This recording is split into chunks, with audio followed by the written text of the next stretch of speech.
Welcome to Top 5, a show where we count things down from number 5 all the way to number 1. This week on the show, we're back into the alphabet as we look at movies that begin with the letter F. Top 5 movies that begin with the letter F. Matthew, what do you have for your number 5 movie that begins with the letter F? There were a lot of things that were almost my number 5, but it occurred to me, I'm Generation X. And as a member of Generation X, it behooves me. And by behooves, it means that I'm actually obligated to make my number 5, or one of them on the list. But I've chosen my number 5, Ferris Bueller's Day Off. Yeah, that's my number 5 as well. Is it? Oh, yeah. That's cool. Ferris Bueller's Day Off. And I think, you are also Generation X. I think everyone will tell you it's one of those stories that it couldn't happen. It couldn't happen, but that's the fun about it. It is literally like the lie that your friend tells you about what his weekend was like. And every single person in the movie, from Louis Anderson for 5 seconds as a balloon delivery guy, to a really young Charlie Sheen, to the weird dad and the mom who lost the damn Vermont deal, everybody in this film commits. Everybody in this film is perfectly suited and perfectly cast, including, the creepy principal of whom we do not speak because he... But it is also a movie that I feel like, in hindsight, seeing it age and, having seen the unofficial sequel, Election, where Ferris Bueller grows up to be Ed Rooney, I feel like it really does sort of just encapsulate something about being part of the universe in, was this 86, 84? I don't even remember. But at that point in time, it is like the zeitgeist of 1986. Yeah, so Ferris Bueller's made my number 5, mainly because it is the kid that you kind of wish you were as cool as, but you're not, and you never will be. Because really what you want to be is Ferris Bueller's best friends, whether that be if you're a guy, Cameron, or if you're a girl, maybe Sloane, or vice versa. I don't really care. The thing about Ferris Bueller's Day Off is that even though you look at this movie and you're like, oh, this is a John Hughes film, and John Hughes is all about the yuppie suburbs, et cetera, et cetera, et cetera. Ferris Bueller is really he's really a subversive at heart. And even though everything he does is subversive and going against the norm, they still play him off as that nice boy Ferris, right? And I think that's part of the allure, that he can get away with these crazy things. If he wanted to probably overthrow the government, I think he probably could do it fairly easy with a couple of telephones and a cough switch on his electric keyboard. I've had my kids on and off watch bits and pieces of Ferris Bueller, or even sit down to watch large chunks of it, and they both kind of say Ferris Bueller's kind of a jerk. And in hindsight, yeah, Ferris Bueller is kind of a jerk. If there was a kid like this in high school, people would, I think, generally hate him. But I think that's the difference between your Gen Zs and your Gen Alphas and your Gen Xers, is that there's that age gap between what we consider cool for our age group and what our kids consider cool for their age group. And certainly a lot of the things that Ferris gets into would certainly be kind of like, no, that's kind of like loser stuff.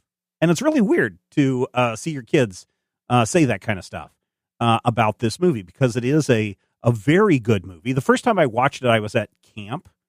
For whatever reason, it was like one of those week-long camps at K-State, and they had a movie night. You could either go to the dance or you could go to the movies. And I was like, well, I went to the dance for a little bit, and then I was like, I'm going to go see the movie. And just so happens, they started playing Ferris Bueller just as I walked in. I was like, oh, this is a pretty awesome movie. And it really influenced a lot of my high school years, as well as a lot of my friends' high school years, because, Ferris Bueller is a really rad dude.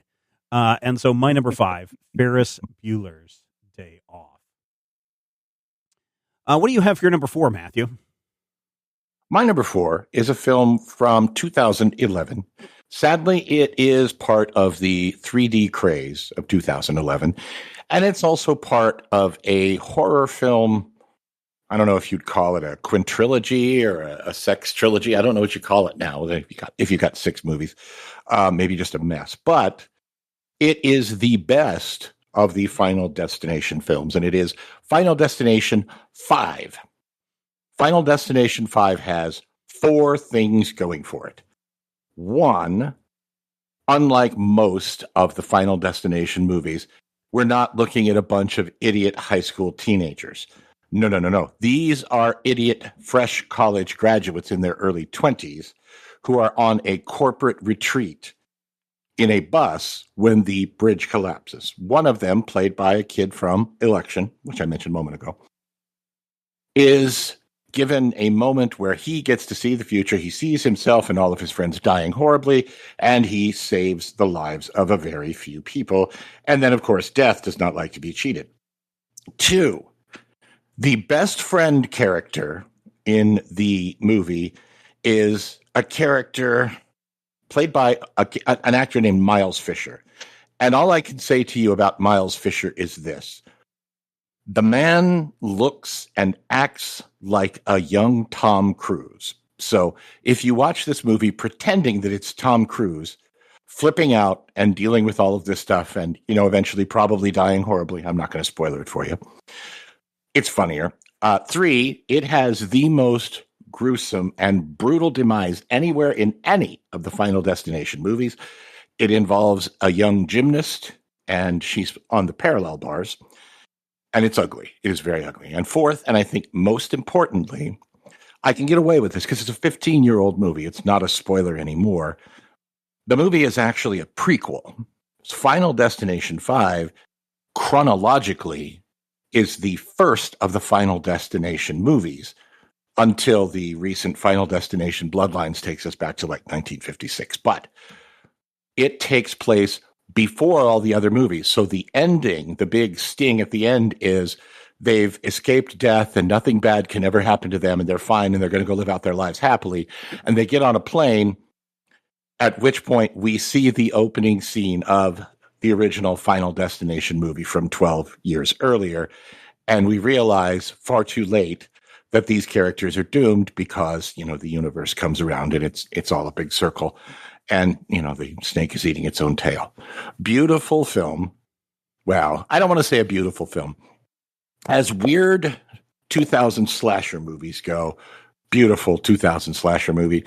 It does have CGI, and I know that you especially complain about bad CGI.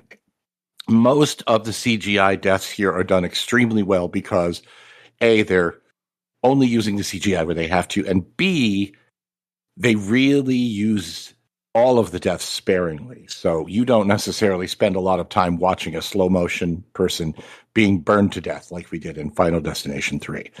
So if you haven't seen Final Destination 5, you don't have to watch the others to see how it happens because this one comes first. But then you can come back around and watch 1 and then 2 and then 3 and then 4. And then you'll watch 5 again. You get to the end of 5. You can just come back around to the beginning and then we're cha-chaing. For the record, I've never complained about bad CGI. We've had this conversation before. You, for some reason, you put words into my mouth of things that I have never said, including bad CGI. However, The Fifth Element, which is my number 4 from 1987, has some fantastic CGI elements in it. And it is, I think this is one of the reasons why it's a good idea that even though this was released in the United States, technically, this is a French film. And I think it's a good idea for people to see what goes on in other countries, to see what they're putting out. Because sometimes the stuff that they put out is radical and good and just blows your mind. And certainly Luc Besson, with The Fifth Element, when that came to the United States, blew a lot of people's minds, whether it is the color, whether it is the shot selection, whether it is the action, the music, everything just clicks in this piece. There's not a part of this when you watch The Fifth Element that you do not believe any of the lore that has been built up. All of the world building makes sense. yes, you can believe that Chris Tucker is a intergalactic radio DJ, and he is there sharing the adventures with Bruce Willis, Corbin Dallas, and that they are there to rescue the fifth element, who just so happens to be embodied into a beautiful woman played by Mila Jovovich. It's really good, and there's things that are not even explained that you just accept that they are there. And so if you want kind of an Indiana Jones adventure, but you want it to be a sci-fi adventure, then The Fifth Element is definitely worth checking out. I think at this point, most people have seen this movie just because of its influence with Chris Tucker and, of course, Lilu running around topless in several scenes. But Lilu Dallas Multipass, The Fifth Element, is my number 4. We're moving up the charts very quickly this week with our movies that begin with the letter F. Matthew, what do you have for your number 3? My number 3 is actually a relative obscurity, both in terms of movies that actually exist and in terms of movies that I really love. But as with so many films, it's in my thought processes again because it's back in rotation on one of the streaming channels that I will occasionally watch or use as video wallpaper. And it's a story based on a true story in the sense that at least this time they tried. But my number 3 is The Falcon and the Snowman. I feel like we can ignore the T. Yeah, the T's, the A's. The only one that really makes it's really weird when you look at them. Like, It's a Wonderful Life. Does that belong on movies that begin with the letter F? And you might say, no, it doesn't, because it doesn't have an F in any of those letters, except that It's a Wonderful Life is technically Frank Capra's It's a Wonderful Life, right? So it's really dumb and really weird that way. But no, T's, the thes, the A's, the ands, those are skippable. They're not part of a title. Okay, good. Because I was worried. I actually chose not to do 500 Days of Summer because they spell it with a 5. Yeah. And so, but in any case, The Falcon and the Snowman is based on a true story. It's about 2 men, one of whom apparently is a very rich family because he loves falconry. And he has a falcon named Xerxes. And his friend loves heroin. And he has a heroine named Heroin. But the 2 of them somehow fall backwards into espionage, where the kid who's on heroin, played by Sean Penn, just about 3 years after Fast Times, by the way, you will not look at this film and see even the slightest hint of Spicoli. It is truly amazing.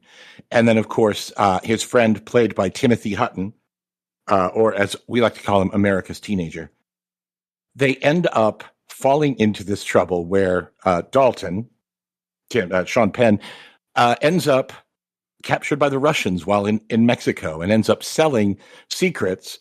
But of course, his friend, who works in the actual defense industry, is selling them junk, selling them nonsense, selling them expired codes and things that won't do any good. But of course, the KGB is pressing them for more and more and more information. It goes badly, partly because Sean Penn is, as we mentioned, addicted to heroin, but also partly because the character played by Timothy Hutton is just a complete nihilistic jerk.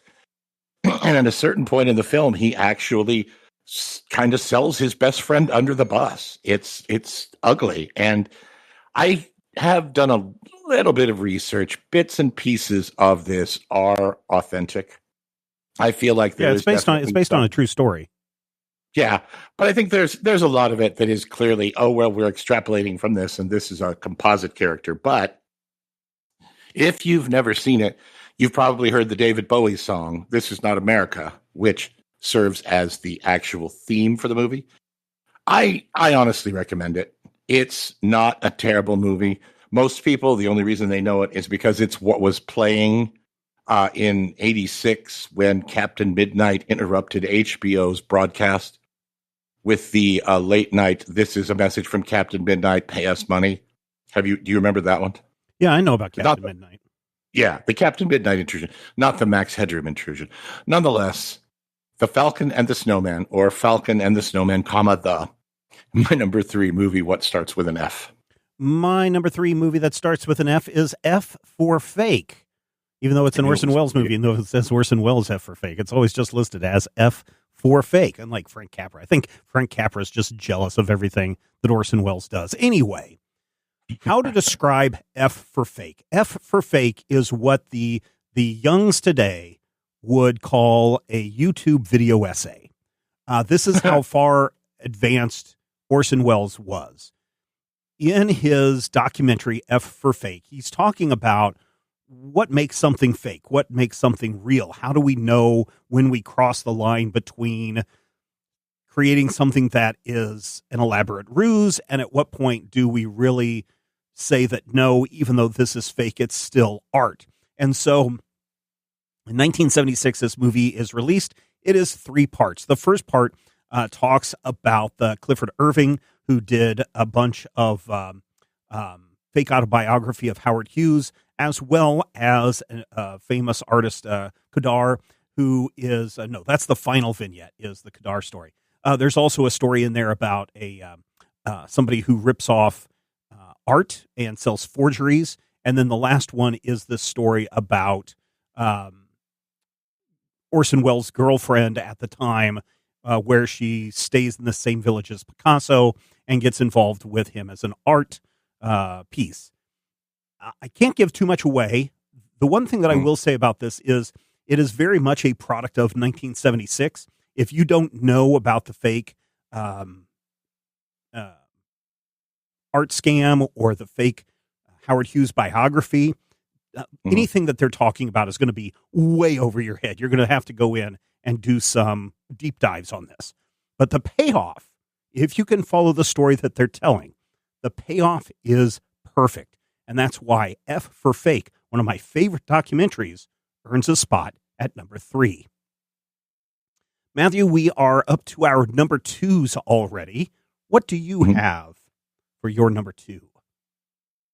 My number 2, I just realized, actually shares an actor with my number 3, The Falcon and the Snowman. But it is, and I'm also trapped in the 80s. God, I'm old. But it is a film that is a sort of the flip side of the Ferris Bueller type experience. When you look at Full Metal Jacket, 1987, it's a Stanley Kubrick movie, so prepare to be horrified. It is actually based on an autobiographical story of being in Vietnam. And the film is fascinating in that it's not necessarily so much a narrative as it is, we have a character, and the character is J.T. Davis. They call him the Joker. And the character is almost nonsensical. It's like Joker kind of is less a character than he is just sort of our machine to get through the film. That said, throughout the movie, he does get involved in just absolutely terrible situations. The first half of the movie takes place during boot camp at Paris Island. If you know anything about Full Metal Jacket, you know all of the bits and pieces of it that were stolen for pop culture. Quotes of it were put in a 2 Live Crew song. There's the whole thing about a character being called Gomer Pyle. There are just endless insults by the gunnery sergeant in charge of the group of boot camp recruits. All of that found its way just sort of into the general nomenclature of the time. We quoted these things in high school. Got us in a lot of trouble in some situations because this is a very, very filthy movie. This is absolutely obscene. And that's the part of it that feels the most realistic. The second half of the movie is like a completely different film, which is a Kubrick thing, and it takes place actually in Vietnam. Again, this whole movie is just endlessly quotable. It really sets the stage for a lot of movies to come. And when you look at some of the shorthand that people will use or even sometimes make fun of for stories set during this era, there's a television show called China Beach, which takes bits and pieces of Kubrick storytelling and uses it as shorthand for, you guys know this is Vietnam. Everything in this movie is there for a reason, even if we don't know what that reason is, because Stanley Kubrick is just that kind of guy. I will say this. Every time I see it, I am sad and depressed for about an hour, hour and a half. You do need to take the time at the end to decompress, maybe watch a cartoon. But if you sit and watch this whole movie, it is a wonderful, albeit probably not 100% authentic, but a really wonderful experience, putting you into kind of a very, another big Generation X kind of time frame. So I will, again, warn you, when they say rated R, they mean it. This movie has blood, it has guts, it has sex, it has obscenities, it has vulgarities. It has all sorts of things, but it's actually a really, really good movie. Yeah, there you go. My number 2 is another international film. It is from 2011. It's Flying Swords of Dragon Gate. Now, this is a story about power and who has control and power. The Emperor's eunuchs are vying for the east and west control of China. And then there's a whole police state thing going on. And then there's this other story where the Emperor has all these concubines, and the main wife doesn't want any of the concubines to have any children, so she has them murdered, except one of them escapes, and she may be pregnant. And they all head out into the desert, where they meet up with Jet Li, who plays Zhao in this movie, and they all go to the fabled Dragon Gate Inn right when a giant sandstorm is blowing up, and by chance it uncovers a hidden city full of golden traps, and everybody is after everybody. This is a crazy movie, but it is so cool. Again, if The Fifth Element is a sci-fi archaeological quest, then Flying Swords of Dragon Gate is a wushu movie that features people going after hidden temples and cities while trying to protect the power of the Emperor and saving a young courtesan. And it is great. If you want flying people with swords, you're going to get that. If you want really cool traps and triggers, you're going to get that. It is all subtitled. As far as I know, there's not a translated version so I always watch it subtitled. It's so good. This is one that I get to watch every couple of years. It's one of those comfort films for me, and that's why it makes my number 2 spot, Flying Swords of Dragon Gate. We have reached our number 1 spot, and that means we've only got 2 movies left to discuss. Matthew, what do you have for your number 1 movie that begins with the letter F? My number 1 movie that begins with the letter F is, unsurprisingly, if you know me, a superhero film, but also sort of not. I can't tell if it's meant to be like a science fiction answer to Star Wars, if it's meant to be a superhero romp, if it's meant to be satirical and undermining the tropes. But whatever you figure it is, Flash Gordon from 1980 is remarkable for taking a property that even then was 50 years old and couching it in a context that only 1980 could have. It's campy, it's over the top, it's bizarre, but it's also a movie that is, once again, filled with everyone in it is a, hey, it's that guy. Max von Sydow, who talks like this. Max von Sydow as Ming the Merciless. Sam J. Jones playing Flash Gordon, who, honestly, the film doesn't do Flash a lot of justice. He could have played by 2 hams in a blonde wig, and so they cast Sam Jones for exactly that effect. But if you have ever heard the phrase, Gordon's alive, which for some reason, I keep hearing this on TikTok now, which I don't understand TikTok. I'm just too old. Nonetheless, this is endlessly quotable film. It's got action.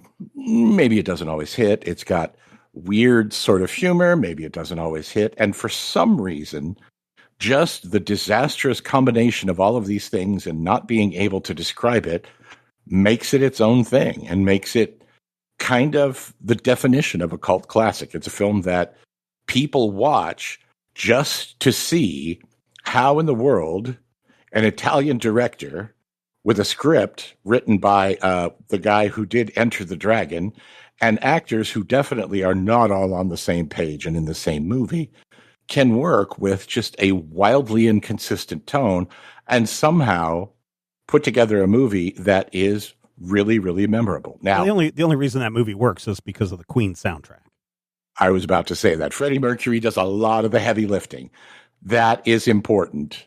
Freddie Mercury's soundtrack at certain points in the film is how you know what's going on, because there's a couple of scenes near the end where you actually have the songs playing, kind of explaining what's going on, or extrapolating what's going on, and then War Rocket Ajax. Blah. But I will also say this: if you have ever listened to that soundtrack just straight through, and then you thought to yourself, what movie could I watch with this for like a Dark Side of the Moon fiasco? Watch it with the movie Flash Gordon. Just go full meta, because that's what the movie does. And in a way, it kind of, is the movie on this list that is most like me, in that it doesn't make a whole lot of sense, but you kind of laugh anyway. All right, my number one may come as a surprise to a lot of people. I mean, I really like detective movies. I like that noir genre of detective films. And of course, when you think detective films, you're thinking, your Humphrey Bogarts, your Dick Powell's, maybe even James Garner as Philip Marlowe. Nobody talks about Elliot Gould, though, because that movie sucks. But the first time I sat down and someone was like, hey, if you like those black and whites, you really ought to watch Robert Mitchum in Farewell, My Lovely from 1975, which is a adaptation of the Chandler book, Murder, My Sweet. This is a story about a convict who gets out of jail and he can't find his girlfriend. And so he hires Marlowe to go and track her down. And through the course of the film, I think that by the time, if you're looking at things in a chronological order, I'm not talking about like the Marlowe series from, what's his name? Qui-Gon Jinn, most recently. I'm not talking about that series. But this is, I think, the first time that we are outside of post censor Hollywood of the Hays Code, and we're firmly into the ratings system, because there's nudity. There is a whole sequence, which I know if this was under the code, we never would have seen it, where Philip Marlowe, Robert Mitchum, goes to a brothel and he's asking questions, and they literally just inject him with heroin and throw him into a room and leave him there going through a heroin-induced trauma. And it is brutal. I mean, it's 1975 brutal, so it's not going to go too over the top. But it's the first time that I really felt like a detective movie really captured the tone of the source material, because Chandler and others would not hold back when they were writing this stuff, but it had to be cleaned up for radio, had to be cleaned up for movies and later television. But 1975's Farewell, My Lovely, really good. I say I think the biggest downfall is it feels at times like it has a movie of the week budget in the way that some of the scenes are lit and some of the sets are constructed. But for the most part, I enjoy going back to this again and again and again. Robert Mitchum is the only actor to portray Philip Marlowe more than once in a feature film. So you've got that going for you. And I think he does a really good job. What's that? What was the other one? The Big Sleep, the 1978 adaptation of The Big Sleep. So okay, you've got that too. So yeah, go and check out Farewell, My Lovely, if you have not seen that film. And there you go, ladies and gentlemen, a bunch of movies for you to go and check out. I always tell my students to go out and consume mass quantities and tell them to watch as many movies and television shows as they can, because that's the only way you learn about the media that you consume. And that wraps it up for this installment of Top 5. Thank you so much for downloading and checking us out. If you have your own 5 favorite movies that begin with the letter F, head over to the Major Spoilers Discord. You can join that Discord server absolutely free. and you can share your list right there. And if you found some fun in this episode, well, you can give a little back by becoming a patron over at patreon.com/major spoilers. I know times are tough, and entertainment is one of the few things to go, but for independent creators like us, if we have to go, we're gone. It's not like NBC is going to resurrect us in 20 years. It'll be gone for good. So you want to keep Top 5 around, consider becoming a patron at patreon.com/major spoilers. And until next time, remember, everyone loves a list. Top 5 is a production of Major Spoilers Entertainment, LLC, and is produced by me, Steven Schleicher. If you have any suggestions or ideas for future Top 5 topics, make sure you head over to our Discord server and share your thoughts there.